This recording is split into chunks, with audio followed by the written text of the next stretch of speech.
വയറു വിശന്നാൽ വിശപ്പ് മാറാൻ ജയശ്രീരാം പറഞ്ഞാൽ പോരാ എന്ന് ചാണകത്തലയന്മാർക്ക് കുറേശ്ശെ ബോധ്യപ്പെട്ടു തുടങ്ങി എന്ന് വേണം കരുതാൻ.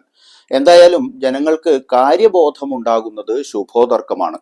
പ്രധാനമന്ത്രിയായി മൂന്നാം തവണയും അധികാരത്തിലിരിക്കുന്ന നരേന്ദ്രമോദിയുടെ കീഴിൽ രാജ്യത്തെ തൊഴിലില്ലായ്മയെക്കുറിച്ച് ബഹുഭൂരിപക്ഷം ഇന്ത്യക്കാരും അശുഭാപ്തി വിശ്വാസികളാണെന്ന് ഇന്ത്യ ടുഡേയും സീ വോട്ടറും ചേർന്ന് നടത്തിയ 2025 ഫെബ്രുവരിയിലെ മൂഡ് ഓഫ് ദി നേഷൻ സർവേയിൽ പറയുന്നു.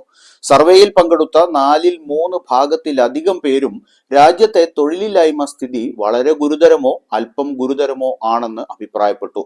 5% പേർ മാത്രമാണ് ഇത് ഒട്ടും ഗുരുതരമല്ലെന്ന് കരുതിയത്. 55% പേർ ഇത് വളരെ ഗുരുതരമാണെന്നും 21% പേർ ഇത് അല്പം ഗുരുതരമാണെന്നും കരുതുന്നു. സർവേ പ്രകാരം വടക്ക് കിഴക്കൻ മേഖലയിൽ 64% പേരും കിഴക്കൻ മേഖലയിൽ 60% പേരും തൊഴിലില്ലായ്മ സ്ഥിതി വളരെ ഗുരുതരമാണെന്ന് കാണുന്നു. തെക്കൻ മേഖലയിൽ ഇത് 48% മാത്രമാണ്. കഴിഞ്ഞ 11 വർഷത്തിനിടയിലെ മോദി സർക്കാരിന്റെ ഏറ്റവും വലിയ പരാജയം തിരിച്ചറിയാൻ ആവശ്യപ്പെട്ടപ്പോൾ മൂഡ് ഓഫ് ദി നേഷൻ സർവേയിൽ പ്രതികരിച്ചവരിൽ 21% പേർ തൊഴിലില്ലായ്മയും വിലക്കയറ്റവുമാണ് ഏറ്റവും വലിയ പരാജയമായി തിരഞ്ഞെടുത്തത്. ഇന്ത്യ നിലവിൽ നേരിടുന്ന ഏറ്റവും വലിയ പ്രശ്നത്തെക്കുറിച്ചുള്ള മറ്റൊരു ചോദ്യത്തിന് പ്രതികരിച്ചവരിൽ 24% പേർ തൊഴിലില്ലായ്മയും 17% പേർ വിലക്കയറ്റവും പണപ്പെരുപ്പവുമാണ് എന്ന് തിരിച്ചറിഞ്ഞു. എന്താണ് ഭാവിയെക്കുറിച്ചുള്ള പ്രതീക്ഷ എന്ന ചോദ്യത്തിന് മറുപടിയായി പ്രതികരിച്ചവരിൽ 57% പേർ പറഞ്ഞത് അടുത്ത 6 മാസത്തിനുള്ളിൽ രാജ്യത്തിന്റെ സമ്പദ് വ്യവസ്ഥ കൂടുതൽ വഷളാകുകയോ അല്ലെങ്കിൽ അതേപടി തുടരുകയോ ചെയ്യുമെന്നാണ്. ഈ വർഷം സമ്പദ് വ്യവസ്ഥയിൽ പുരോഗതി പ്രതീക്ഷിക്കുന്നത് 34% പേർ മാത്രമാണ്. സർവേയിൽ പങ്കെടുത്തവരിൽ 64% പേർക്ക് കഴിഞ്ഞ വർഷത്തെ അപേക്ഷിച്ച് ദൈനംദിന ചെലവുകൾ കൈകാര്യം ചെയ്യാൻ ബുദ്ധിമുട്ടാണെന്നും മറ്റൊരു 27% പേർ ചെലവുകൾ വർദ്ധിച്ചിട്ടുണ്ടെങ്കിലും ഇപ്പോഴും കൈകാര്യം ചെയ്യാൻ കഴിയുമെന്നും പറഞ്ഞു. താഴ്ന്ന വരുമാനക്കാരിൽ പ്രതികരിച്ചവരിൽ 70% പേരും നിലവിലെ ചെലവുകൾ കൈകാര്യം ചെയ്യുന്നത് ബുദ്ധിമുട്ടായി മാറിയിരിക്കുന്നുവെന്ന് പറഞ്ഞു. സർവേയിൽ പങ്കെടുത്തവരിൽ 82% പേർ സാർവത്രിക അടിസ്ഥാനത്തിൽ വരുമാന പദ്ധതിയെ അനുകൂലിച്ചു. 14% പേർ മാത്രമാണ് അത് വേണ്ടെന്ന് പറഞ്ഞത്. മോദി സർക്കാർ വൻകിട ബിസിനസ്സുകാർക്ക് അനുകൂലമായി നടപ്പിലാക്കുന്ന നയങ്ങളുടെ പ്രാധാന്യം സർവേ അടിവരയിടുന്നു.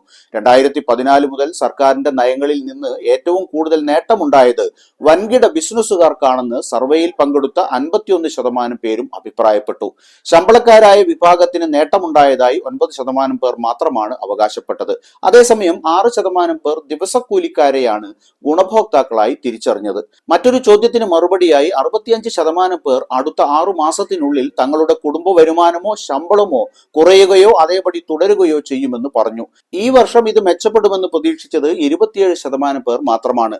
മുൻ മൂഡ് ഓഫ് ദ നേഷൻ സർവേകൾ അനുസരിച്ച് സർവേയിൽ പങ്കെടുത്തവരിൽ 45% പേർ പറഞ്ഞത് മോദി സർക്കാർ മറ്റേതൊരു സർക്കാരിനേക്കാളും കൂടുതൽ ED, CBI, IT വകുപ്പ് തുടങ്ങിയ കേന്ദ്ര അന്വേഷണ ഏജൻസികളെ ദുരുപയോഗം ചെയ്യുന്നുവെന്നാണ്.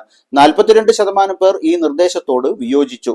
US കോടതിയുടെ കൈക്കൂലി ആരോപണങ്ങൾ നിലനിൽക്കെ വിവാദമായ അദാനി ഗ്രൂപ്പിനെ മോദി സർക്കാർ പിന്തുണയ്ക്കുന്നുണ്ടോ എന്ന ചോദ്യത്തിന് 49% പേർ യോജിച്ചു.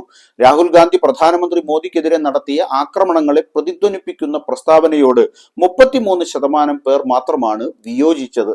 ഇന്ത്യ വിരുദ്ധ പ്രവർത്തനങ്ങൾക്കായി ജോർജ് സോറോസിൽ നിന്ന് കോൺഗ്രസ് പാർട്ടി ഫണ്ട് വാങ്ങുന്നുവെന്ന BJPയുടെ ആരോപണത്തെ 47% പേർ തള്ളിക്കളഞ്ഞപ്പോൾ 38% പേർ ഭരണകക്ഷിയുടെ ഗൂഢാലോചന സിദ്ധാന്തത്തിൽ കഴമ്പുണ്ടെന്ന് കണ്ടെത്തി.